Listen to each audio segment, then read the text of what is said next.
ഈ 2026 വരെയുള്ള കാലഘട്ടത്തിൽ പല ടൈപ്പ് ഗെയിം ഷോസ് നമ്മൾ കണ്ടിട്ടുണ്ട്. എന്നാൽ ഇനി അങ്ങോട്ട് ഫ്യൂച്ചറിൽ നമ്മൾ കാണാൻ പോകുന്ന ഓരോ ഗെയിം ഷോസും യുണീക്ക് ആയിരിക്കും, വെറൈറ്റി ആയിരിക്കും. അത് മാത്രമല്ല, ഫ്യൂച്ചർ എന്ന് പറയുമ്പോൾ അറിയാലോ, വരാൻ പോകുന്ന കാലഘട്ടം ഒന്നും അത്രയ്ക്ക് നല്ലതായിരിക്കില്ല. പോപ്പുലേഷൻ കൂടും, പണക്കാരും പാവപ്പെട്ടവരും തമ്മിലുള്ള ഒരു അന്തരം വരും, യുദ്ധങ്ങൾ നടക്കും, രോഗാവസ്ഥ, റേഡിയേഷൻ എന്ന് വേണ്ട സകലമാന വൃത്തികേടുകളും ഉണ്ടാവും. ആ ഒരു സമയത്ത് ഈ ലോകം ഭരിക്കാൻ പോകുന്നത് തന്നെ വലിയ വലിയ മൾട്ടിനാഷണൽ കമ്പനീസ് ആവും. അങ്ങനെയുള്ളൊരു കമ്പനി ഒരു ഗെയിം ഷോ നടത്തുന്നു, ദി റണ്ണിംഗ് മാൻ. പേര് കേട്ടപ്പോൾ തന്നെ മനസ്സിലായി കാണുമല്ലോ, ഇതിൽ ആരാണോ പങ്കെടുക്കുന്ന കണ്ടസ്റ്റന്റ് അവരോടണം, 1 മാസം ഓടണം. അവർക്ക് പിന്നാലെ അവരെ വേട്ടയാടാനായിട്ട് കുറച്ച് വേട്ടക്കാരും ഉണ്ടാവും. സോ ചാവാണ്ട് പിടിച്ചു നിൽക്കണം. ഈ 30 ദിവസം പിടിച്ചു നിന്ന് കഴിഞ്ഞാൽ ഇവർ സ്വന്താക്കാൻ പോകുന്നത് $1 ബില്യൺ ആയിരിക്കും. ഇനി അഥവാ പിടിക്കപ്പെട്ടാൽ മരണം ഉറപ്പാണ്. പക്ഷെ ഇത് മാത്രമല്ല ഇവിടുത്തെ ഹൈലൈറ്റ്. ഈ ഗെയിമിൻ്റെ ഇടയിൽ പല പല തട്ടിപ്പുകളും നടക്കുന്നുണ്ട്. അതെന്താണെന്നും ഏതാണെന്നും ഈ ഒരു സിനിമ കണ്ടു തന്നെ അറിയണം. ഇത്ര മാത്രം ഈ ഒരു സിനിമയെക്കുറിച്ച് ഞാൻ പറയുന്നുള്ളൂ. ഇത് ഗംഭീര ഹൈപ്പ് വെച്ച് കാണേണ്ട ഒരു സിനിമയൊന്നുമില്ല. അത്യാവശ്യം കുഴപ്പമില്ലാത്ത 1-2 ട്വിസ്റ്റൊക്കെ ഉള്ള ഒരു നല്ല സിനിമ. പിന്നെ ഈ സിനിമയുടെ ലെങ്ത് ആണെങ്കിൽ കുറച്ച് കൂടുതലാണ്, ഏകദേശം 40-45 മിനിറ്റോളം ഉണ്ട്. അതുകൊണ്ട് തന്നെ 2 പാർട്ടാക്കിയിട്ടാണ് ഞാൻ ഇട്ടിരിക്കുന്നത്, കഴിഞ്ഞ വീഡിയോ പോലെ. അപ്പം ഞാൻ കൂടുതൽ പറഞ്ഞ് ലേഖാക്കുന്നില്ല, നേരെ സിനിമയിലേക്ക് കടക്കാം. പിന്നെ വേറൊരു കാര്യം, തൊണ്ടയുടെ കാര്യം കഴിഞ്ഞ വീഡിയോയിൽ പറഞ്ഞിരുന്നു. അതിനൊക്കെ ഭയങ്കര റെസ്പോൺസും ഉണ്ടായിരുന്നു. പല പല ട്രീറ്റ്മെൻറ്റും ഞാൻ ട്രൈ ചെയ്യുന്നുണ്ട്. നിങ്ങൾ പറഞ്ഞതനുസരിച്ച് മാറുമോ നോക്കാം. അപ്പോൾ ഞാൻ അറിയിക്കാം. അപ്പോൾ ഓക്കെ, നേരെ വീഡിയോയിലേക്ക് കടക്കാം.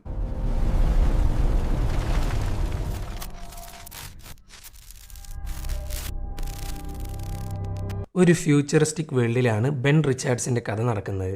ഈ റിച്ചാർഡിൻ്റെ അവസ്ഥ എന്ന് പറയുന്നത് ഇപ്പം കുറച്ച് മോശമാണ്. സത്യം പറഞ്ഞാൽ വളരെ മോശമാണ്. പുള്ളിക്കാരനൊരു ഫാക്ടറിയിലാണ് ജോലി ചെയ്തിരുന്നത്. എന്നാലിപ്പോൾ അവനെ പറഞ്ഞു വിട്ടു. പറഞ്ഞു വിടാന്ന് മാത്രമല്ല, ബ്ലാക്ക് ലിസ്റ്റിലാണ് പുള്ളിക്കാരൻ. അതുകൊണ്ട് വേറെ ഒരു കമ്പനിയും ജോലി കൊടുക്കില്ല. കാരണം വേറൊന്നുമില്ല, അങ്ങരുടെ ഫാക്ടറി കാരണം റേഡിയേഷൻ എക്സ്പോഷർ നന്നായിട്ടുണ്ട്. സോ നാട് മൊത്തം നശിച്ചുകൊണ്ടിരിക്കുകയാണ്. ചെറിയ കുട്ടികൾക്ക് പനി പോലെയുള്ള പകർച്ചവ്യാധികളാണ്. ഇവൻ്റെ മകൾക്കും ഉണ്ട് ഫ്ലൂ. പക്ഷെ ചികിത്സിക്കാൻ 5 പൈസയില്ല. തൻ്റെ അവസ്ഥ ബാക്കിയുള്ളവർക്ക് ഉണ്ടാവാൻ പാടില്ല എന്നും കരുതി ഈ റേഡിയേഷൻ്റെ കാര്യം കമ്പനിയുടെ അധികൃതരെ അറിയിക്കുന്നു. ആ ഒരു പോയിന്റിലാണ് പുള്ളിക്കാരൻ്റെ ജോലി പോകുന്നത്. ചുരുക്കി പറഞ്ഞാൽ, സത്യം പറഞ്ഞാൽ അവർ കൊടുത്ത കൂലി. സോ റിച്ചാർഡിൻ്റെ ജോലി പോയി. മകളെ ചികിത്സിക്കാൻ ക്യാഷും ഇല്ല. അതുകൊണ്ട് ബോസിനോട് ഇരക്കാൻ വന്നിരിക്കുകയാണ്. അല്ലാണ്ട് വേറെ ഒരു വഴിയുമില്ല. എന്നാൽ അങ്ങേരണ്ട പൈസ കൊടുക്കുക. എത്ര ചോദിച്ചിട്ടും ഒരു രക്ഷയില്ല. ഇതൊക്കെ കണ്ട് ഭ്രാന്ത് കയറുകയാണ് റിച്ചാർഡിന്. അയാൾക്ക് ഓൾറെഡി ദേഷ്യത്തിൻ്റെ ചെറിയൊരു പ്രശ്നമുണ്ട്. ടെമ്പർ എന്നൊക്കെ പറഞ്ഞാൽ അങ്ങേയറ്റത്തെ ടെമ്പറാണ്. ഈ ടെമ്പർ പിടിച്ചു നിർത്താൻ വേണ്ടി മാത്രമാണ് മകളെ ഇങ്ങോട്ട് കൊണ്ടുവന്നിരിക്കുന്നത്. അവളുണ്ടെങ്കിൽ പുള്ളിക്കാരൻ ഏറെക്കുറെ ഓക്കെയാണ്. അല്ലാന്നുണ്ടെങ്കിൽ ബോസിൻ്റെ അണ്ടം കലക്കും. അതോടുകൂടെ പോലീസുകാർ അറസ്റ്റ് ചെയ്യുകയും ചെയ്യും. അങ്ങനെ വന്ന കാര്യം നടക്കാണ്ട് തിരിച്ചു പോകുന്നു. അപ്പോഴാണ് ഒരു സ്ക്രീനിലായിട്ട് നാട്ടിൽ നടക്കുന്ന വലിയൊരു ഗെയിം ഷോയുടെ പരസ്യം കാണിക്കുന്നത്. നെറ്റ്വർക്ക് എന്ന വലിയൊരു കമ്പനി. ഈ നെറ്റ്വർക്കിൻ്റെ കീഴിലാണ് ബാക്കിയുള്ള മുഴുവൻ കമ്പനീസും പ്രവർത്തിക്കുന്നത്. എന്തിന്, ഈവൻ ഗവൺമെൻറ് വരെ. ഇവർ നടത്തുന്ന ഒരു ഗെയിം ഷോ ആണ് ദി റണ്ണിംഗ് മാൻ. സംഭവം സിമ്പിളാണ്. ആരാണോ ഗെയിം ഷോയിൽ പങ്കെടുക്കുന്നത് അയാൾ 30 ദിവസം ജീവനോടെ ഉണ്ടായിരിക്കണം. കാരണം അയാളെ കൊല്ലാനായിട്ട് മെക്കൂൺ എന്ന് പറയുന്ന ഹണ്ടറും അവൻ്റെ ഹണ്ടിങ് ഗ്രൂപ്പും പിന്നാലെ തന്നെ ഉണ്ടാവും. ചുരുക്കി പറഞ്ഞാൽ ഒരു ജീവൻ മരണ പോരാട്ടം. അതിൽ ജയിച്ചു കഴിഞ്ഞാൽ $1 ബില്യൺ ആണ് സമ്മാനം. ഇതൊക്കെ കണ്ട സ്ക്രീനിലോട്ട് തന്നെ നോക്കി നിൽക്കുന്ന റിച്ചാർഡ്സ്. അവൻ്റെ നോട്ടം കണ്ടിട്ട് മകളും വല്ലാത്തൊരു നോട്ടാണ് നോക്കുന്നത്. പേടിക്കണ്ട, നിന്റെ അച്ഛൻ അത്രയും ഭ്രാന്തൊന്നുമില്ല എന്നും പറഞ്ഞുകൊണ്ടാണ് റൂമിലോട്ട് പോകുന്നത്. ഇവൻക്ക് ജോലിയില്ലാത്ത കാരണം ഇവൻ്റെ വൈഫ് അങ്ങേയറ്റം ശ്രമിച്ചുകൊണ്ടിരിക്കുകയാണ് മകൾക്ക് മരുന്ന് വാങ്ങാനായിട്ട്. ഇപ്പം നിങ്ങൾ വിചാരിക്കും, ഒരു പനിയല്ലേ, അത് ചികിത്സിക്കാൻ ഇത്രയും പൈസ വേണോ? ഇനിയിപ്പോൾ പൈസ ഇല്ലെങ്കിൽ മരുന്ന് മേടിച്ചു കൊടുത്താൽ പോരെ എന്നൊക്കെ. അവിടെയാണ് പ്രശ്നം. നമ്മളുടെ ഈ ലോകം വളരെയധികം മുന്നോട്ട് പോയിരിക്കുന്നു. ഇവിടെ ഇപ്പോൾ 2 കാറ്റഗറി ആൾക്കാരേ ഉള്ളൂ, പണക്കാർ, പാവപ്പെട്ടവർ. ഈ പണക്കാർക്ക് താമസിക്കാനായിട്ട് ഒരു പ്രത്യേക സ്ഥലമാണ്. അവിടെയാണെങ്കിൽ മാരക സൗകര്യങ്ങളുമുണ്ട്. എന്നാൽ ഇവിടെയോ മരുന്നൊക്കെ വളരെ ലിമിറ്റഡ് സ്റ്റോക്ക് മാത്രമേ ഉള്ളൂ. എന്നാൽ ഉള്ളതിനാണെങ്കിൽ ഒടുക്കത്തെ വിലയും. ഒരു നല്ല ജോലി ഇല്ലെങ്കിൽ അതൊന്നും എഫോർഡ് ചെയ്യാനേ പറ്റില്ല. ഈ സമയത്താണ് മറ്റൊരു ഗെയിം ഷോ കാണിക്കുന്നത്. ഒരു വീലിൻ്റെ അകത്തായിട്ട് കണ്ടസ്റ്റൻറ്റിനെ ഇട്ട് ഓടിക്കും. എന്നിട്ട് ഓരോ ചോദ്യങ്ങൾ ചോദിക്കും. ഉത്തരം കിട്ടിയ പൈസ കിട്ടും, ഇല്ല എന്നുണ്ടെങ്കിൽ കറങ്ങുന്ന വീലിൻ്റെ സ്പീഡ് അങ്ങ് കൂടും. പിന്നതേ ഇതാണ് അവസ്ഥ. ഇങ്ങനെയുള്ള ധാരാളം ഗെയിം ഷോസ് ഉണ്ട്. ഇതൊക്കെ കണ്ട് ആനന്ദ പുളകിതരാവലാണ് നാട്ടുകാരുടെ മെയിൻ പരിപാടി. എന്തായാലും ആ ഒരൊറ്റ പോയിന്റ് വെച്ച് റിച്ചാർഡ്സ് ഒരു തീരുമാനമെടുത്തു. ഗെയിം ഷോയിൽ പങ്കെടുക്കുക, പൈസ ഉണ്ടാക്കുക. ഇതറിഞ്ഞപാട് വൈഫാണെങ്കിൽ വൻ സീന്. റിച്ചാർഡ്, വേണ്ട, റണ്ണിംഗ് മാനിൽ പങ്കെടുത്തവരാരും ഇന്നേ വരെ തിരിച്ചു വന്നിട്ടില്ല. അതിനാരാണിപ്പോൾ റണ്ണിംഗ് മാനിൽ പങ്കെടുക്കാൻ പോകുന്നത്? വേറെയും ഗെയിംസ് ഉണ്ടല്ലോ. റണ്ണിംഗ് മാനിൽ പോയാൽ മരണം ഉറപ്പാണ്. അതിനകത്ത് പങ്കെടുത്തവരാരും ജീവനോടെ തിരിച്ചു വന്നിട്ടില്ല. മെക്കോണും അവൻ്റെ ഹണ്ടിങ് ഗ്രൂപ്പും കൂടെ എല്ലാത്തിനെയും കൊല്ലും. എന്നാൽ ബാക്കിയുള്ള ഗെയിം ഷോസിലാണെങ്കിൽ അപകടമുണ്ട്, പക്ഷെ മരിക്കത്തൊന്നുമില്ല. അങ്ങനെ ഏതെങ്കിലും ഗെയിം ഷോയിൽ പങ്കെടുക്കാനായിട്ട് അങ്ങ് ഇറങ്ങിത്തിരിക്കുന്നു.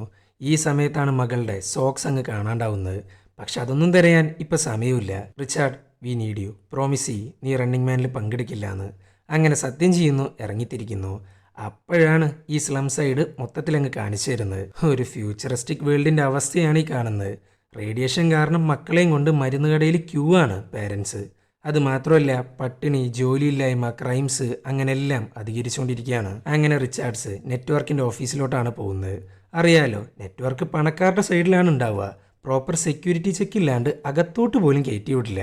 അത് മാത്രമല്ല, മാരക ടെക്നോളജീസ്, വണ്ടികൾ, വലിയ വലിയ ബിൽഡിങ്ങുകൾ, സൗകര്യങ്ങൾ എന്ന് വേണ്ട സകലമാന സാധനമുണ്ട്.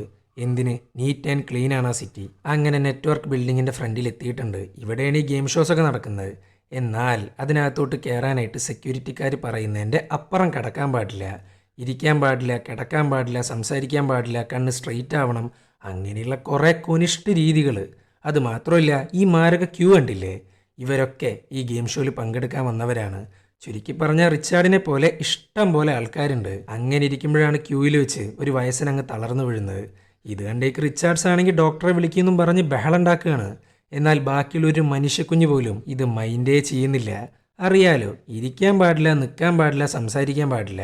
ഇതിലേതെങ്കിലും ഒന്ന് നടന്നാൽ ഷോക്ക് അടിപ്പിക്കുന്ന വടി കൊണ്ട് സെക്യൂരിറ്റിക്കാർ പഞ്ഞിക്കിടും.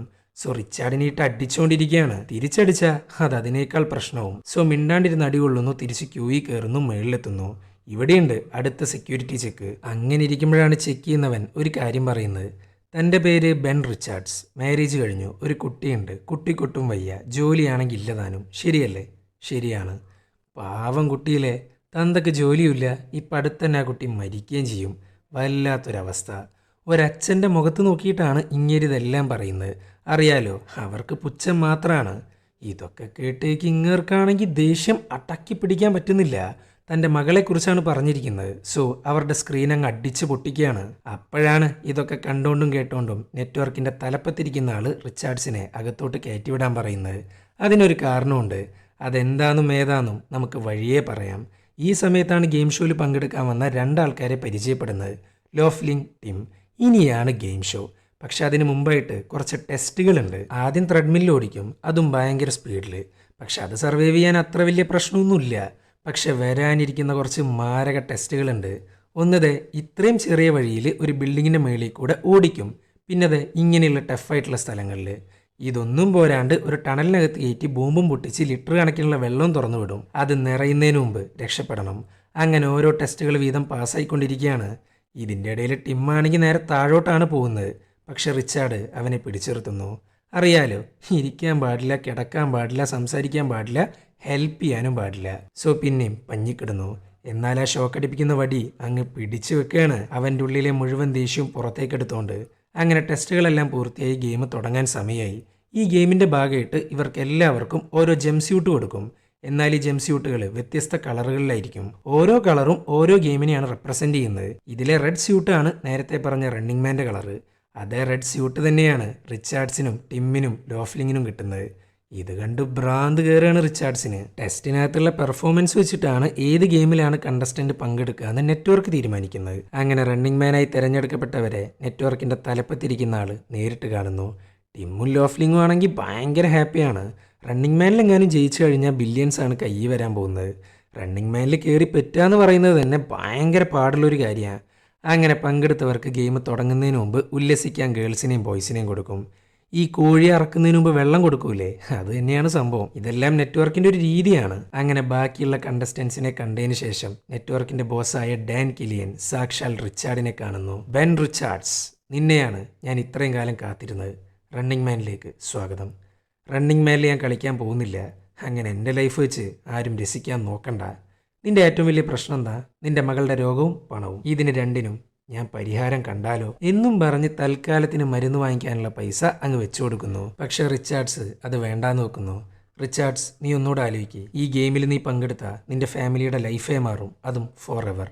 ഗെയിമിൻ്റെ ഓരോ ഡേയും കംപ്ലീറ്റ് ആക്കിയാൽ ബോണസായിട്ട് ഇത്രയും പണം നിനക്ക് കിട്ടിക്കൊണ്ടേയിരിക്കും. നീ എത്രത്തോളം കംപ്ലീറ്റ് ആക്കുന്നോ അതിനനുസരിച്ച് റിവാർഡ് നിന്റെ അക്കൗണ്ടിലോട്ട് ക്രെഡിറ്റ് ആവും. നിന്നെ ഞാൻ സെലക്ട് ചെയ്യാനുള്ള പ്രധാന കാരണം എന്താണെന്നറിയോ? നിന്റെ ദേഷ്യം, നിന്റെ ഉള്ളിലുള്ള ഫയർ. ഒരൊറ്റ ഫയർ മതി നിനക്ക് ഈ ഗെയിം കംപ്ലീറ്റ് ചെയ്യാനായിട്ട്. നിന്റെ കാര്യത്തിൽ എനിക്കൊരു ഹോപ്പുണ്ട്. വർഷങ്ങളായി റണ്ണിങ് മാൻ സ്റ്റാർട്ടായിട്ട് ഇപ്പതേ 7th സീസണായി. 1ാമത്തെ സീസണിൽ മാത്രമാണ് ഒരാൾ 29 ദിവസം സർവൈവ് ചെയ്ത്. പക്ഷെ 30ാം ദിവസം, അതായത് ലാസ്റ്റ് ഡേ, അവനെ കൊണ്ട് പറ്റിയില്ല. അതിനുശേഷം വന്നവരൊക്കെ വെറും വേസ്റ്റാണ്. ഓഡിയൻസിന് ആളിക്കത്തുന്നൊരു തീയാണ് ആവശ്യം. അതുവഴി ഞങ്ങൾക്ക് റേറ്റിങ്ങും. സോ നീ പങ്കെടുക്കണം എന്നും പറഞ്ഞ് അഗ്രിമെൻ്റ് അങ്ങ് കൊടുക്കുന്നു. സൈൻ ചെയ്ത റണ്ണിങ് മാനിലൂടെ ഒരു ചാൻസ്. ചെയ്തില്ല എന്നുണ്ടെങ്കിൽ റിസ്ക്കും ഇല്ല, പൈസയില്ല. തൻ്റെ ഫാമിലി ഒരു നിലയിലാക്കാൻ ഇത് മാത്രമേ ഒരു വഴിയുള്ളൂ. സോ അങ്ങ് സൈൻ ചെയ്യുന്നു. ഇനിയിപ്പോൾ സല്ലപിക്കാൻ ഒരു സ്ത്രീനെ കൊടുക്കും. പക്ഷെ അങ്ങേർക്ക് അതൊന്നും ആവശ്യമില്ല. അങ്ങനെ കിലിയനുമായിട്ടുള്ള മീറ്റിംഗ് അവസാനിച്ചു. നാളെയാണ് ഗെയിം ഷോ. അങ്ങനെ ഈ സമയത്താണ് ഒരു ഏജൻറ്റ് അങ്ങോട്ട് വരുന്നത്. ഇയാൾ വന്നിരിക്കുന്ന വേറൊന്നും കൊണ്ടല്ല, റിച്ചാർഡിൻ്റെ ഫാമിലീനെ സേഫ് ആയിട്ടുള്ള ഒരു സ്ഥലത്തേക്ക് മാറ്റാനാണ്. റണ്ണിങ് മാനിൽ പങ്കെടുക്കുന്ന ഓരോ കണ്ടസ്റ്റൻസിൻ്റെയും ഫാമിലീനെ പ്രൊട്ടക്ട് ചെയ്യാൻ വേണ്ടി നെറ്റ്വർക്ക് കൊടുക്കുന്ന ഹൈലി പ്രീമിയം സെക്യൂരിറ്റി സർവീസ് ഉണ്ട്. അതിൻ്റെ ഭാഗമായിട്ടാണ് ഈ ഏജൻറ്റുമാർ അവരെ മറ്റൊരു സ്ഥലത്തോട്ട് മാറ്റുന്നത്. എപ്പോഴാണോ റണ്ണിങ് മാനിൽ കാലൂത്തുന്നത് അപ്പം മുതൽ റിസ്കിലാവുന്ന കണ്ടസ്റ്റൻ്റ് മാത്രമല്ല, അവരുടെ ഫാമിലിയും കൂടിയാണ്. അങ്ങനെ റിച്ചാർഡ് അവൻ്റെ കയ്യിലുള്ള മുഴുവൻ പൈസയും ഏജൻറ്റിനെ ഏൽപ്പിക്കുന്നു. എന്നിട്ട് എത്രയും വേഗം തൻ്റെ ഫാമിലിക്ക് എത്തിച്ചു കൊടുക്കാനാണ് പറയുന്നത്. തൻ്റെ മകൾക്ക് എത്രയും പെട്ടെന്ന് മരുന്ന് വാങ്ങണം, അതിന് ഈ പണം അത്യാവശ്യമാണ്. അപ്പോഴാണ് തൻ്റെ ഡ്രസ്സിനകത്തുനിന്ന് മകളുടെ സോക്സ് കിട്ടുന്നത്. അങ്ങനെ അതും കൂടെ കൊടുക്കാനാണ് റിച്ചാർഡ് പറയുന്നത്. എന്നിട്ട് വൈഫിനെ വിളിക്കുന്നു, നടന്ന കാര്യങ്ങളെല്ലാം പറയുന്നു. ഇതൊക്കെ കേട്ടിട്ട് ഇവൾക്കാണെങ്കിൽ എന്താ പറയേണ്ടതെന്നറിയില്ല. ആകെ കയ്യിൽ നിന്ന് പോയിട്ടാണ് ഇരിക്കുന്നത്. അങ്ങനെ പിറ്റേ ദിവസമായി. ഇന്നാണ് ഗെയിം ഷോ. എന്നാൽ അതിലേക്ക് കടക്കുന്നതിന് മുമ്പ് ഭാര്യ ഒരു ഫോട്ടോയും ആ സോക്സും തിരിച്ചിങ്ങോട്ട് തന്നെ കൊടുത്തയക്കുന്നു. എന്നിട്ട് അതിൻ്റെ മുകളിലൊരു കുറിപ്പും, ഈ സോക്സ് നിങ്ങളുടെ ലക്കിനായിട്ടിരിക്കട്ടെ. അങ്ങനെ ഷോയിലേക്ക് കടക്കുന്നതിന് മുമ്പ് ഒരു ബാൻഡ് അങ്ങ് കൊടുക്കുന്നു. ഇതാണ് ഇവരുടെ റണ്ണിങ് ബാൻഡ്.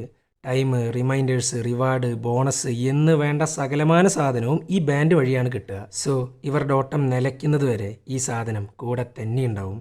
അങ്ങനെ മെല്ലെ മെല്ലെ സ്റ്റേജിലേക്ക് നടക്കാൻ തുടങ്ങി. അപ്പോഴാണ് സാക്ഷാൽ ഹണ്ടേഴ്സിനെ കാണുന്നത്.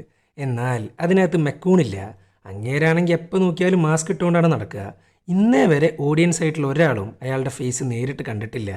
അങ്ങനെ ഈ സമയത്ത് കിലിയൻ പറയാണ്, ഷോയിൻ്റെ ഇടയിൽ നിൻ്റെ മനസ്സിൽ വരുന്നത് എന്താണോ അതാണ് പുറത്ത് പറയേണ്ടത്. അത് ദേഷ്യം ആയിക്കോട്ടെ, തെറി ആയിക്കോട്ടെ, എന്തു ആയിക്കോട്ടെ. പുറത്താണെങ്കിൽ ജനങ്ങളുടെ ബഹളാണ്, അതും റണ്ണിങ് മാൻ്റെ മരണം കാണാനായിട്ട്. സോ നാട്ടുകാർക്ക് അത്രയും എൻ്റർടൈൻമെൻ്റ് ആണ് ഈ ഷോ. പിന്നെ എന്തിനാണ് റണ്ണിങ് മാനെ ഇവരെതിർക്കുന്നതെന്ന് ചോദിച്ചാൽ അതിനൊരു കാരണമുണ്ട്. അതേ കാരണം കൊണ്ട് തന്നെയാണ് ഫാമിലിയുടെ പ്രൊട്ടക്ഷൻ ഏർപ്പാടാക്കിയിട്ടുള്ളതും. ദേ ഇവനാണ് ബോബി, ഈ ഷോയുടെ ഹോസ്റ്റ്. ഇവന്റെ അവതരണം അല്ലെങ്കിൽ ഈ ഷോന് ജീവൻ ഇല്ലാത്തതുപോലെയാണ്. അങ്ങനെ റിച്ചാർഡിനെ സ്റ്റേജിലേക്ക് കൊണ്ടുവരുന്നു. ഇതൊക്കെ കണ്ടേക്ക് നാട്ടുകാരാണെങ്കിൽ നീയൊക്കെ ചാവോടാന്നും പറഞ്ഞ് ബഹളാണ് അവിടെ. അങ്ങനെ ബോബി റിച്ചാർഡിനെ കുറിച്ച് പറയാൻ ആരംഭിക്കുന്നു. ഇവനാണ് റിച്ചാർഡ്, റണ്ണേഴ്സിന്റെ കൂട്ടത്തിൽ ജയിക്കാൻ ചാൻസ് ഉള്ള ഒരേ ഒരുത്തൻ. ഇവൻ നെറ്റ്വർക്കിന്റെ കമ്പനിയിലാണ് ജോലി ചെയ്തിരുന്നത്. എന്നാൽ ഞങ്ങളുടെ മിലിറ്ററി സീക്രട്ട് അവൻ കമ്പികൾക്ക് വിറ്റു. അതുകൊണ്ടാണ് അവനെ ജോലിയിൽ നിന്ന് പിരിച്ചുവിട്ടത്. ഇത് കേട്ടേക്ക് ഇങ്ങേരാണെങ്കിൽ ഞെട്ടിത്തെരിച്ചിരിക്കുകയാണ്. ഇല്ലാത്ത കഥകളാണ് പറഞ്ഞുകൊണ്ടിരിക്കുന്നത്. സംഭവം വേറൊന്നുമില്ല, ഗെയിമിന്റെ റേറ്റിംഗ് കൂട്ടാനും ഗെയിം ഇൻട്രസ്റ്റിംഗ് ആക്കാനും വേണ്ടിയിട്ടാണ് ഇല്ലാത്ത കഥകൾ ഉണ്ടാക്കി പറയുന്നത്. ഇത്തരം കഥകൾ ഉണ്ടാക്കി പറഞ്ഞ റിച്ചാർഡിനെ എല്ലാവരും വെറുക്കും. പിന്നെ ഈ ഗെയിമിന്റെ പ്രത്യേകത അറിയാലോ, 30 ദിവസം ജീവനോടെ ഉണ്ടായിരിക്കണം. ലോകത്തിന്റെ ഏത് കോണിലും റിച്ചാർഡിന് ഒളിച്ചിരിക്കാം. ഹണ്ടേഴ്സ് അവരുടെ പിന്നാലെ തന്നെ ഉണ്ടാവും. റണ്ണേഴ്സിനെ കുറിച്ചുള്ള ഇൻഫോർമേഷൻ അഥവാ റിപ്പോർട്ട്, അതായത് അവരെവിടെയുണ്ട്, എവിടെയാണ് ഒളിച്ചിരിക്കുന്നത്, ഇത്തരം കാര്യങ്ങളൊക്കെ നാട്ടുകാർ ഹണ്ടേഴ്സിനെ വിളിച്ചറിയിച്ചാൽ അവർക്ക് $3000 വെച്ച് കിട്ടും. ഇനിയിപ്പോൾ അവർ കൊടുക്കുന്ന റിപ്പോർട്ട് കാരണം റണ്ണേഴ്സിനെ കൊല്ലാൻ സാധിച്ചാൽ 3000 10,000 മാറും. സോ ജനങ്ങളെ കൊണ്ട് റിപ്പോർട്ട് ചെയ്യിക്കണമെങ്കിൽ അവർക്ക് മാക്സിമം വെറുപ്പുണ്ടാക്കി കൊടുക്കണം. അങ്ങനെ വെറുപ്പുണ്ടാക്കിയ നാട് നീള നാട്ടുകാർ റിച്ചാർഡിനെ അന്വേഷിച്ചിറങ്ങും. ചുരുക്കി പറഞ്ഞാൽ ഗെയിം ഇൻട്രസ്റ്റിംഗ് ആവും, റേറ്റിംഗും കൂടും. ഇത്തരം വെറുപ്പുണ്ടാക്കുമ്പോൾ റണ്ണേഴ്സിൻ്റെ ഫാമിലിയെ എന്തായാലും സുരക്ഷിതാക്കണം. ഇതിനാണ് ഏജൻറ്റുമാർ. ഇപ്പം മനസ്സിലായില്ലേ പ്രേക്ഷകർ എന്തിനാണ് ഇത്രയും ബഹളം കൂട്ടുന്നതെന്ന്? ഇതൊന്നും പോരാണ്ട് അവൻ്റെ വൈഫിനെ കുറിച്ചടക്കം ഇല്ലാത്ത കഥകളാണ് പറയുന്നത്. അങ്ങേർക്കാണെങ്കിൽ ഇതൊക്കെ കേട്ട് ടെമ്പർ കയറുന്നുണ്ട്. ഇനിയാണ് ദി ഫേമസ് ലാസ്റ്റ് വേർഡ്സ്. ഇവൻ തിരിച്ചു വരുമെന്നൊന്നും ഒരുറപ്പുമില്ല. സോ റണ്ണേഴ്സിൻ്റെ ലാസ്റ്റ് വേർഡ്സിന് അത്രയും വിലയുണ്ട്. ഞാൻ തിരിച്ചു വരും, ഈ ബിൽഡിങ്ങും ഇതിനകത്തുള്ള പന്നകളെയും കത്തിക്കാൻ. കിലിയൻ നീ കാത്തിരുന്നോ? ഇതോടെ കേട്ടേക്ക് നാട്ടുകാർക്കാണെങ്കിൽ അഡർനാലിൻ റഷാണ്. ഇത് തന്നെയാണ് കിലിയന് വേണ്ടതും. ചുരുക്കി പറഞ്ഞാൽ റിച്ചാർഡിൻ്റെ ദേഷ്യം വെച്ച് പൈസ ഉണ്ടാക്കുകയാണ് നെറ്റ്വർക്ക്. അങ്ങനെ ഇരിക്കുമ്പോഴാണ് ടിമ്മിനെയും ലോഫ്ലെറിനെയും കൊണ്ടുവരുന്നത്. Total 3 runners. അങ്ങനെ ഗെയിമിൻ്റെ റൂൾസ് പറയുന്നു. റൂൾ നമ്പർ 1, ആദ്യത്തെ 12 മണിക്കൂറിൽ റണ്ണേഴ്സിന് സേഫ് ആവാനുള്ള സമയമാണ്. ആരുടെയും കണ്ണിപ്പെടാണ്ട് ഇവർക്ക് എവിടെ വേണേലും ഒളിച്ചിരിക്കാം. ഈ 12 മണിക്കൂറിന് ശേഷം മാത്രമേ ഹണ്ടേഴ്സ് ഇവരെയും തിരഞ്ഞിറങ്ങത്തുള്ളൂ. ഇനി റൂൾ നമ്പർ 2, ഇവർക്ക് കുറച്ച് ടേപ്പ് കൊടുക്കും. അവർക്ക് പറയാനുള്ള കാര്യങ്ങൾ ഈ ടേപ്പിനകത്ത് റെക്കോർഡ് ചെയ്തതിന് ശേഷം നെറ്റ്വർക്കിന്റെ മെയിൽ ബോക്സിൽ ഇടണം. അത് ആർക്കും ട്രാക്ക് ചെയ്യാനും പറ്റില്ല. ഈ മെയിൽ ബോക്സ് ആണെങ്കിൽ ഒരു ഡ്രോൺ സെറ്റപ്പാണ്. സോ അത് താനേ നെറ്റ്വർക്കിൽ എത്തിക്കോളും. ഇനി അഥവാ ടേപ്പ് റെക്കോർഡ് ചെയ്യാൻ മറന്നു കഴിഞ്ഞാൽ ഗെയിമിൽ നിന്ന് ഡിസ്ക്വാളിഫൈഡ് ആവും. ഇനിയാണ് റൂൾ നമ്പർ 3. ഓടുക. ജീവൻ പോകുന്നത് വരെ ഓടുക. ഓരോ ഡേ കംപ്ലീറ്റ് ആക്കുമ്പോഴും റിവാർഡായിട്ട് $1000 കിട്ടും. എന്നാൽ എൻഡ് ഓഫ് ദി വീക്കിൽ $5000. അങ്ങനെ 30 ഡേയ്സ് കംപ്ലീറ്റ് ആക്കിയാൽ 1 ബില്യൺ. ഇതാണ് ഗെയിം. എങ്ങനെയുണ്ട്? ഇൻട്രസ്റ്റിംഗ് അല്ലേ? അങ്ങനെ ഇരിക്കുമ്പോഴാണ് ഹണ്ടേഴ്സിൻ്റെ എൻട്രി. മാരക കയ്യടിയാണ്, പ്രത്യേകിച്ച് മെക്കൂണിന് വേണ്ടിയിട്ട്. അങ്ങനെ ഈ സമയത്താണ് ഹണ്ടർമാരിൽ ഒരുത്തനെ റിച്ചാർഡ് അങ്ങ് നോട്ട് ചെയ്യുന്നത്. അങ്ങനെ ഗെയിം സ്റ്റാർട്ട് ചെയ്യാൻ സമയമായി. ഇവരെ 3 പേരെയും ഒരു ട്യൂബിനകത്ത് കയറ്റി നേരെ താഴോട്ട് വിടും. അതാണെങ്കിൽ ഒടുക്കത്തെ സ്പീഡാ. പേടിച്ച് വരച്ചിട്ടാണ് 3 പേരും കയറിയിട്ടുള്ളത്. അങ്ങനെ റിച്ചാർഡ് താഴേക്ക് എത്തിയിട്ടുണ്ട്. എന്നാൽ അവൻ മാത്രം. ബാക്കിയുള്ള കണ്ടസ്റ്റൻസിനെ വേറെ വേറെ സ്ഥലങ്ങളിലാണ് ഇറക്കുക. നിലത്താണേലോ അവനക്ക് വേണ്ട ഡ്രസ്സ്, ബാഗ്, ടേപ്പ് എന്ന് വേണ്ട ഓടാൻ എന്തൊക്കെ ആവശ്യമുണ്ട് അതെല്ലാം ഉണ്ട്. അങ്ങനെ ഡ്രസ്സ് മാറ്റുന്നു, പുറപ്പെടുന്നു. 12 മണിക്കൂറുണ്ട്, എവിടെ വേണേലും വിളിക്കാം. നാട്ടുകാരെങ്ങാനും തിരിച്ചറിഞ്ഞാൽ അപ്പം റിപ്പോർട്ട് പോകും. പക്ഷെ ഹണ്ടിങ് തുടങ്ങുക 12 മണിക്കൂറിന് ശേഷവും. അങ്ങനെ റിച്ചാർഡ് വേഗം തന്നെ ടാക്സി പിടിക്കുന്നു. അല്ല, ഇതാര്? റണ്ണിങ് മാനാ? പേടിക്കണ്ട, ഞാൻ നിങ്ങളെ ഒറ്റിക്കൊടുക്കൂല. നമുക്കൊരു ഫോട്ടോ എടുത്താലോ? ഇത് കേട്ടേക്ക് ഇങ്ങേരാണെങ്കിൽ വേഗം തന്നെ ടാക്സിന്ന് ഇറങ്ങി അങ്ങ് ഓടുന്നുണ്ട്. ഒന്നാമത് അങ്ങേര് തിരിച്ചറിഞ്ഞു. പിന്നെ പോരാത്തിന് ഫോട്ടോ ആണ് ചോദിക്കുന്നത്. സോ അതിനകത്തുള്ള സഞ്ചാരം ഒട്ടും സേഫ് അല്ല. അങ്ങനെ റിച്ചാർഡ് നേരെ പോകുന്നത് അവൻ്റെ ഉറ്റ സുഹൃത്തായ മോളിയുടെ അടുത്തോട്ടാണ്. ഈ മോളിക്കാണെങ്കിൽ അത്യാവശ്യം ഇല്ലീഗൽ പരിപാടിയൊക്കെ ഉണ്ട്. ഫേക്ക് പാസ്പോർട്ട് ഉണ്ടാക്കുക, ഗണ്ണുകൾ സപ്ലൈ ചെയ്യുക, അങ്ങനെയുള്ള കുറച്ച് പരിപാടികൾ. മോളി, എനിക്കൊരു പാസ്പോർട്ടും ഗണ്ണും വേണം. എൻ്റെ പൊന്നു റിച്ചാർഡ്, ഒരിക്കലും നടക്കാൻ പോകുന്നില്ല നിൻ്റെ ഒടുക്കത്തൊരു റണ്ണിങ് മാന്. എത്രയും വേഗം ഇവിടെ നിന്ന് പോകാൻ നോക്ക്. വെറുതെ എന്നെയും കൂടെ കൊടുക്കാൻ നിൽക്കല്ലേ. ഞാൻ പിന്നെ എന്ത് ചെയ്യാനാ? എൻ്റെ മകൾക്കൊട്ടും വയ്യ. എൻ്റെ മുന്നിൽ വേറെ മാർഗം ഉണ്ടായിരുന്നില്ല. ഇത് കേട്ടേക്ക് ഇങ്ങേര് സഹായിക്കാമെന്ന് പറയുന്നു. ടോട്ടൽ 3 ഫേക്ക് IDs ഉണ്ട് എൻ്റെ കയ്യിൽ. ഒന്നൊരു പട്ടാളക്കാരൻ്റെ, പിന്നെ ഒരു പള്ളിയിലച്ഛൻ്റെ, പിന്നെ സ്പ്രിങ്ങർ ജോൺ എന്ന് പറയുന്ന ഒരാളുടെ. ഇതെല്ലാം ഞാൻ തരണമെന്നുണ്ടെങ്കിൽ IDകൾക്ക് മാത്രമായിട്ട് $100 വെച്ച് തരേണ്ടി വരും. പിന്നെ ഇതിക്ക് ആവശ്യമുള്ള ആക്സസറീസ്, കോസ്റ്റ്യൂംസ്, അതിന് വേറൊരു 30. പിന്നെ ഹറിബറിയായിട്ട് ചെയ്യുന്നത് കാരണം ഒരു 200 എക്സ്ട്രാ. ഇത് കേട്ടേക്ക് റിച്ചാർഡ് അപ്പം തന്നെ സമ്മതിക്കുന്നു. അഡ്വാൻസ് ആയിട്ട് ഓൾറെഡി $1000 കിട്ടിയിട്ടുണ്ട് നെറ്റ്വർക്കിൻ്റെ കയ്യിൽ നിന്ന്. അതിൽ ഒരു പങ്കാണ് ഫാമിലിക്ക് അയച്ചു കൊടുത്തത്. അങ്ങനെ IDs എല്ലാം ക്രിയേറ്റ് ചെയ്യുന്നു. അതുമാത്രമല്ല, സ്പ്രിങ്ങർ ജോണായിട്ടങ്ങ് മാറുകയാണ് സാക്ഷാൽ റിച്ചാർഡ്. അതിനായിട്ട് കോട്ടും സ്യൂട്ടും ലെൻസും കണ്ണാടിയും ഒരു മീശയും കൊടുത്തിട്ടുണ്ട്. അങ്ങനെ പോവാൻ വേണ്ടി റെഡി ആയിട്ടിരിക്കുമ്പോഴാണ് മോളി ഒരു കാര്യം പറയുന്നത്. റിച്ചാർഡ്, നിനക്കൊരു കാര്യം അറിയോ? ഈ റണ്ണിങ് മാനിൽ പങ്കെടുക്കേണ്ട ഒരാവശ്യം ഉണ്ടായിരുന്നില്ല. നിന്നെ എൻ്റെ പാർട്ട്ണറാക്കാനായിരുന്നു എൻ്റെ തീരുമാനം. പക്ഷെ അതിനു മുമ്പ് എല്ലാം കയ്യിൽ നിന്ന് പോയി. ഇത് കേട്ടേക്ക് ഇങ്ങേർക്കാണെങ്കിൽ എന്താ പറയേണ്ടതെന്നറിയില്ല. അങ്ങനെ നേരെ റെയിൽവേ സ്റ്റേഷനിലോട്ട് പോകുന്നു. അവിടെയാണെങ്കിൽ ഫുൾ ഇങ്ങേരുടെ പോസ്റ്റേഴ്സാണ്. എന്തോ ഭാഗ്യത്തിന് ആരും തിരിച്ചറിയുന്നില്ല ആ ഒരൊറ്റ മീശ കാരണം. അങ്ങനെ ടിക്കറ്റ് എടുക്കുന്നു, ന്യൂയോർക്കിലോട്ട് പോകുന്നു. അത് മാത്രമല്ല, 12 മണിക്കൂർ അവസാനിച്ചു. Which means the hunt begins. അങ്ങനെ ട്രെയിൻ കയറി. അപ്പോഴാണ് ഒരു ചെറുക്കൻ ഇവനെ തന്നെ നോക്കിയിരിക്കുന്നത്. ഇവൻ്റെ വിചാരം ഇവനെ തിരിച്ചറിഞ്ഞു എന്നാ. സോ ആ ചെറുക്കൻ്റെ പേരൻസ് അറിയാണ്ട് കുത്തിന് പിടിക്കുകയാണ് റിച്ചാർഡ്. എന്നാൽ അങ്ങനെയല്ല. ഒട്ടിച്ചു വെച്ച മീശയുടെ അവസ്ഥ ദേ ഇതാണ്. ഇത് കണ്ടിട്ടാണ് ആ ചെറുക്കൻ നോക്കുന്നത്. അങ്ങനെ തൽക്കാലത്തിന് അവൻ്റെ സ്നാക്സ് ബോക്സ് കൊടുത്ത് അങ്ങ് ഒതുക്കുന്നു. ഇല്ലാന്നുണ്ടെങ്കിൽ വലിയ പ്രശ്നമായിരുന്നത്. അങ്ങനെ ന്യൂയോർക്കിലെത്തി സേഫായിട്ടൊരു ഹോട്ടലിൽ റൂം എടുക്കുന്നു. എന്നാൽ അവിടെയുണ്ട് കുറേ പോസ്റ്റർ. ഇങ്ങേരാണെങ്കിൽ മീശയുടെ ഒട്ടിപ്പ് പോയ കാരണം മീശ മാറ്റിയിട്ടുണ്ട്. ആ പോസ്റ്ററും ഇവനെ ഒരുമിച്ച് കണ്ട തീർന്ന്. പക്ഷെ തൽക്കാലത്തിന് രക്ഷപ്പെട്ടു. അങ്ങനെ ഫസ്റ്റ് ഡേ കംപ്ലീറ്റ് ചെയ്തു. റിവാർഡ് കിട്ടി. അറിയാലോ, ഓരോ ഡേ കംപ്ലീറ്റ് ആകുമ്പോഴും ടേപ്പ് റെക്കോർഡ് ചെയ്യണം. അങ്ങനെ ബാക്കിൽ മൊത്തം ഒരു വെള്ള തുണിയും വിരിച്ച് അങ്ങ് റെക്കോർഡ് ചെയ്യുന്നു. അവൻ നിൽക്കുന്ന സ്ഥലം മനസ്സിലാക്കാണ്ടിരിക്കാനാണ് ബാക്കിലെ വെള്ളത്തുണി. അങ്ങനെ ടേപ്പ് ആരുടെയും കണ്ണീ പെടാണ്ട് നൈസായിട്ട് മെയിൽ ബോക്സിൽ കൊണ്ടിടുന്നു. ഈ മെയിൽ ബോക്സ് ആണെങ്കിൽ ഹൈലി അഡ്വാൻസ്ഡ് ആണ് ട്ടാ. ഇട്ട പാടൊരു ഡ്രോൺ സെറ്റപ്പിൽ അതങ്ങ് പറന്നുപോയി ഡെലിവർ ചെയ്യും. അങ്ങനെ തിരിച്ച് റൂമിലെത്തുന്നു, ഉറങ്ങുന്നു. അങ്ങനെ ഇരിക്കുമ്പോഴാണ് പുള്ളിക്കാരനൊരു ദുസ്വപ്നം കാണുന്നത്. അതും തനിക്കിട്ട് പണിയാൻ വരുന്ന മെക്കൂണിനെയാണ് കാണുന്നത്. അതൊക്കെ കണ്ട് ഞെട്ടി എഴുന്നേൽക്കുമ്പോഴാണ് രാവിലെ തന്നെ TV ഒരു ന്യൂസ്. ടിമ്മിനെ മെക്കൂണും ഹണ്ടേഴ്സും കൂടെ ഇല്ലാതാക്കി. ഇതൊക്കെ കണ്ട ആർക്കാ സമാധാനം കിട്ടുക? സോ ഇങ്ങനൊരു പ്ലാൻ B തയ്യാറാക്കുന്നു. എന്തായാലും വരാൻ പോകുന്ന 29 ദിവസം ഈ ഹോട്ടലിൽ നിൽക്കാൻ പറ്റില്ല. അത് സേഫും അല്ല, അതിനുള്ള പൈസയില്ല. അതുകൊണ്ട് വരാനിരിക്കുന്ന 3 ദിവസത്തേക്ക് റൂം അങ്ങ് എക്സ്റ്റെൻഡ് ചെയ്യുന്നു. എന്നിട്ട് അവിടെ നിന്ന് അങ്ങ് ചാടുന്നു. എന്നിട്ട് അയാൾ നേരെ പോകുന്നത് ബോസ്റ്റണിലോട്ടാണ്. അതും രണ്ടാമത്തെ ഐഡൻറ്റിറ്റി ആയ മിലിറ്ററി ID വെച്ചിട്ട്. എന്നിട്ട് അവിടെയുള്ള ഏതൊരു എക്സ് മിലിറ്ററിക്കാരനായിട്ട് അങ്ങ് പരിചയത്തിലാവുന്നു. അതുമാത്രമല്ല, അങ്ങേരോടൊരു നുണക്കഥയാണ് പറയുന്നത്. എന്നെ കുറേ ശത്രുക്കൾ കൊല്ലാൻ വരുന്നുണ്ട്, അതുകൊണ്ട് ബോസ്റ്റണിലുള്ള നിങ്ങളുടെ റൂം എനിക്ക് ആവശ്യമുണ്ട്, നിങ്ങളുടെ ജാക്കറ്റ് എനിക്ക് ആവശ്യമുണ്ട്. ഇങ്ങനെയുള്ള കുറേ നുണക്കഥകൾ പറയുന്നു. ഇയാളൊരു മിലിറ്ററിക്കാരനായതുകൊണ്ടും വേറൊരു പട്ടാളക്കാരനോടുള്ള ഇമോഷൻ കാരണവും അയാളുടെ റൂമും ജാക്കറ്റും അങ്ങ് കൊടുക്കുന്നു. ഈ സ്പ്രിംഗർ ജോൺ എന്ന ഐഡന്റിറ്റി എപ്പോൾ വേണേലും പുറത്തു വരാം. ഇയാളുടെ ജാക്കറ്റും റൂമും വാങ്ങിക്കഴിഞ്ഞാൽ അവിടെ താമസിച്ചാൽ കുറച്ചേലും സേഫാണ്. സോ ഇതാണ് പ്ലാൻ ബി. ഒരു 3-4 ദിവസം ഇങ്ങനെ അങ്ങ് പോയി കിട്ടും. ഇയാളാണെങ്കിൽ $200 റൂമിനും ജാക്കറ്റിനും വേണ്ടി മേടിക്കുന്നത്. ഏത് ഇമോഷൻ മാത്രമല്ല, അവിടെ പൈസയും കൂടെ വർക്കാക്കണം. അങ്ങനെ കാശ് കൊടുക്കുന്നു, അയാളുടെ റൂമിലെത്തുന്നു. അതാണെങ്കിൽ ഒരു പഴഞ്ചൻ സെറ്റപ്പാണ്. പക്ഷെ പറഞ്ഞിട്ട് കാര്യമില്ല, ഇതല്ലാണ്ട് വേറെ മാർഗമില്ല. അങ്ങനെ ഈ സമയത്താണ് ഒരു ചെറുക്കൻ അവിടെയുള്ളൊരു താമസക്കാരൻ്റെ കയ്യിൽ നിന്ന് 5-10 മോഷ്ടിച്ച് ഓടുന്നത് പോട്ടേന്ന് വെക്കുക. അവൻ ആളിത്തിരി പെശകാണ്. ഇതൊക്കെ നടക്കുന്നതിൻ്റെ ഇടയിലാണ് റിച്ചാർഡ് പോയിട്ട് ലിഫ്റ്റിൽ കയറുന്നത്. എന്നാൽ അതാണെങ്കിൽ കേടായ ലിഫ്റ്റും. എന്തോ ഭാഗ്യത്തിന് കുടുങ്ങുന്നില്ല. കറക്റ്റ് 2ാമത്തെ ഫ്ലോറിൻ്റെ പകുതിയിൽ നിൽക്കുന്നു. അങ്ങനെ പുറത്ത് കടക്കുന്നു, റൂമിലെത്തുന്നു. റൂമിൻ്റെ അവസ്ഥ പറയണ്ടല്ലോ, വളരെ മോശം. അങ്ങനെ ഈ സമയത്താണ് റൂമിൻ്റെ ഉടമസ്ഥൻ്റെ പെട്ടി കിട്ടുന്നത്. അതിനകത്താകെ കൂടിയുള്ളൊരു ബബിൾഗും ഒരു സിഗരറ്റുമാണ്.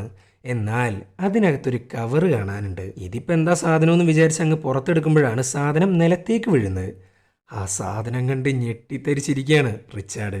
അതിനകത്ത് ഗ്രനേഡായിരുന്നു. മിലിറ്ററിക്കാരൻ്റെ റൂമാണല്ലോ.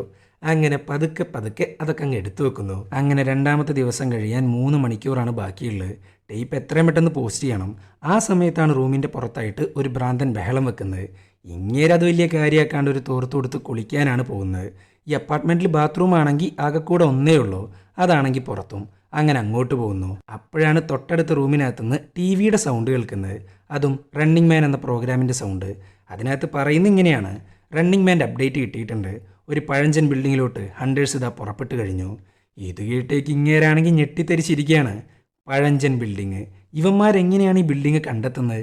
അത്രയും സേഫായിട്ട് ആരുടെയും കണ്ണിൽ പെടാണ്ടാണ് ഇങ്ങോട്ട് എത്തിയിട്ടുള്ളത്. എന്നിട്ടും എങ്ങനെ? ഒരു ഐഡിയ ഇല്ല. അപ്പോഴാണ് ഇങ്ങേർക്ക് റൂമിന് പുറത്ത് ബഹളം ഉണ്ടാക്കിക്കൊണ്ടിരിക്കുന്ന ഭ്രാന്തനെ ഓർമ്മ വരുന്നത്. അവൻ വേറെ ആരുമില്ല, മെക്കൂൻ്റെ കൂടെയുള്ള ഹണ്ടറാണ്. നേരത്തെ ഒരു ഹണ്ടറിനെ നോട്ട് ചെയ്തിട്ടുണ്ടായിരുന്നല്ലോ, അവൻ തന്നെ. അത് മാത്രമല്ല, ബിൽഡിങ്ങും മൊത്തത്തിൽ വളഞ്ഞിട്ടുണ്ട്. കൂടെ മെക്കൂണും ഉണ്ട് ട്ടാ. ഇത് കണ്ടേക്ക് വേഗം തന്നെ ബാത്റൂമിൽ ഒളിച്ചിരിക്കാനാണ് പോകുന്നത്. എന്നാൽ കഷ്ടകാലത്തിന് ബാത്റൂമിനകത്ത് വേറെ ആളുണ്ട്. ഹണ്ടേഴ്സ് ആണെങ്കിൽ ഇങ്ങോട്ട് എത്തിക്കഴിഞ്ഞു. അപ്പോഴാണ് ഭാഗ്യം കൊണ്ട് ബാത്റൂമിനകത്തുള്ള ആൾ അങ്ങ് വാതിൽ തുറക്കുന്നത്. ആ മറവിൽ പെട്ട് സേഫായിട്ട് അങ്ങ് ഇരിക്കുകയാണ് റിച്ചാർഡ്. ഇല്ലാന്നുണ്ടെങ്കിൽ തീർന്ന്. അങ്ങനെ ഹണ്ടേഴ്സ് നേരെ റൂമിലോട്ടാണ് പോകുന്നത്. ഇവൻ ആ ഒരു തക്കം നോക്കി നൈസായിട്ട് ബാത്റൂമിൽ കയറുന്നു. എന്നാൽ പുറത്ത് കിടക്കാൻ യാതൊരു മാർഗ്ഗവുമില്ല. അത് മാത്രമല്ല, ഇങ്ങർക്ക് എത്രയും പെട്ടെന്ന് ബാഗ് കിട്ടണം. അതിനകത്താണ് ടേപ്പും ബാക്കിയുള്ള പൈസയുള്ളത്. എന്നാൽ ഈ ബാഗാണേലോ റൂമിനകത്തും. പിന്നെ അറിയാലോ, ഒരു തോർത്ത് മാത്രമാണുള്ളത്. ഉരിഞ്ഞു പോയ സീനാണ്. അപ്പോഴാണ് ഇങ്ങർക്കൊരു ഐഡിയ കിട്ടുന്നത്. ബാത്റൂമിലിരിക്കുന്ന മിറർ പൊട്ടിക്കുന്നു. എന്നിട്ട് അതിൽ നിന്നൊരു കഷ്ണം എടുത്ത് ചവച്ചുകൊണ്ടിരിക്കുന്ന ബബിൾഗം കൊണ്ട് ഒരു വടിയുടെ മുകളിൽ ഒട്ടിച്ചു വെക്കുന്നു. എന്നിട്ട് അതും വെച്ച് ഹണ്ടേഴ്സിനെ വാച്ച് ചെയ്യുന്നു. നേരെ മുകളിലോട്ടും പോകുന്നു. എന്നാൽ പോകുന്ന സമയത്ത് ഇങ്ങനെ ഉച്ചത്തി പറയാണ്, റണ്ണിങ് മാൻ താഴോട്ട് ഓടുന്നത് ഞാൻ കണ്ടുവെന്ന്. ഇതൊക്കെ കേട്ടാ ഹണ്ടേഴ്സ് പിന്നെ വെറുതെ ഇരിക്കുമോ? നേരെ താഴോട്ട് പോകുന്നു. പക്ഷെ എന്നാലും യഥാർത്ഥ വഴി റൂമിനകത്ത് കയറുക എന്ന് പറയുന്നത് ഇപ്പോഴും സേഫ് അല്ലാത്തൊരു കാര്യമാണ്. സോ ഇങ്ങേര് നേരെ റൂഫ് ടോപ്പിലോട്ട് പോകുന്നു. പോകാമെന്ന് മാത്രമല്ല, ഒരു കേബിളിൻ്റെ മുകളിൽ അള്ളിപ്പിടിച്ച് റൂമിൻ്റെ വിൻഡോ വഴി അകത്ത് കയറാനാണ് പ്ലാൻ. എന്നാൽ കഷ്ടകാലത്തിന് അത് തുറക്കാനും കിട്ടുന്നില്ല. പിന്നെ അവനൊന്നും നോക്കിയില്ല. ഉടുത്തിരിക്കുന്ന തോർത്ത് വരുന്നു, കയ്യിൽ കെട്ടുന്നു, ചില്ലങ്ങ് പൊളിക്കുന്നു, അകത്ത് കയറുന്നു. അങ്ങനെ ഡ്രസ്സും ടേപ്പും ബാഗും ഗ്രനേഡും സേഫാക്കി. പക്ഷെ ഇവൻ ചില്ല് പൊളിക്കുന്ന സൗണ്ട് ഹണ്ടേഴ്സ് കേട്ടിട്ടുണ്ട്. പിന്നെ അവരൊന്നും നോക്കിയില്ല. റൂമിനകത്തോട്ട് പടാന്നാണ് പൊട്ടിച്ചുകൊണ്ടിരിക്കുന്നത്. റിച്ചാർഡാണേലോ വേഗം തന്നെ കേബിളിൻ്റെ മുകളിലോട്ട് ഒരൊറ്റ ചാട്ടം. താഴെയാണെങ്കിൽ മെക്കൂണുണ്ട്. കേബിളാണേലോ പൊട്ടാനായിട്ടുമുണ്ട്. അതുകൊണ്ട് റിച്ചാർഡ് വേഗം തന്നെ അടിയിലുള്ള റൂമിലോട്ട് അങ്ങ് ചാടി കയറുന്നു. തിരിഞ്ഞു നോക്കുമ്പോണ്ട് ടി വിക്കകത്ത് റിച്ചാർഡ്. പുള്ളിക്കാരൻ്റെ പുറകിലായിട്ട് ഒരു മാരക ക്യാമറയാണ് വരുന്നത്. ഇവൻ അപ്പം തന്നെ ഓടുന്നു. ഇതൊക്കെ ലൈവായിട്ട് കാണിച്ചുകൊണ്ടിരിക്കുകയാണ് ടി വിയിൽ. ഹണ്ടർമാരാണെങ്കിൽ പിന്നാലെ തന്നെയുണ്ട്. ഇവൻ വേഗം തന്നെ ലിഫ്റ്റിൽ കയറുന്നു. പക്ഷെ അറിയാലോ ലിഫ്റ്റിൻ്റെ അവസ്ഥ. ആ സാധനം കറക്റ്റായിട്ട് അങ്ങ് സ്റ്റെക്കാവുന്നു. അതും മെക്കൂണിൻ്റെ അണ്ണാക്കി വെച്ചിട്ട്. ഇത് കണ്ടേക്ക് റിച്ചാർഡ് ഗ്രനേഡ് എടുക്കുന്നു, അങ്ങ് എറിയുന്നു. എനിക്ക് വേണ്ട, നീ തന്നെ വെച്ചോ എന്നും പറഞ്ഞ് മെക്കൂൺ ഇങ്ങോട്ട് തന്നെ തിരിച്ചിടുന്നു. ഇറക്കിഞ്ഞ് ഒരേ ഒരു ഓപ്ഷൻ മാത്രമേ ഉള്ളൂ, മേളിലോട്ട് എറിയുക. സോ എറിയുന്നു. ലിഫ്റ്റിൻ്റെ കേബിൾ പൊട്ടുന്നു. താഴോട്ട് പോകുന്നു. ബേസ്മെൻറ്റിലെത്തുന്നു. തലനാരിഴക്കാണ് രക്ഷപ്പെട്ട്. ഈ സമയത്താണ് ബേസ്മെൻറ്റിലോട്ട് ഹണ്ടേഴ്സ് വരുന്നത്. ഇവൻ അപ്പം തന്നെ ആ ഡോറങ്ങ് ലോക്ക് ചെയ്യുന്നു. ഇവന്മാരാണേലോ പടാന്നാണ് പൊട്ടിച്ചുകൊണ്ടിരിക്കുന്നത്. ഇതിൻ്റെ ഇടയിലാണ് ബേസ്മെൻറ്റിൽ അങ്ങ് തീ പിടിക്കുന്നത്. പിന്നെ പോരാത്തിന് ഗ്യാസ് ലീക്കാവാൻ തുടങ്ങിയിട്ടുണ്ട്. എങ്ങോട്ടോടണമെന്ന് ഒരു പിടുത്തമില്ല. ഇവിടെ വെച്ച് പാർട്ട് 1 ഞാൻ അവസാനിപ്പിക്കുന്നു. പാർട്ട് 2ൻ്റെ ലിങ്ക് കമൻറ്റ് ബോക്സിൽ പിൻ ചെയ്ത് വെച്ചിട്ടുണ്ട്. തീർച്ചയായും ചെക്കൗട്ട് ചെയ്ത് നോക്കുക.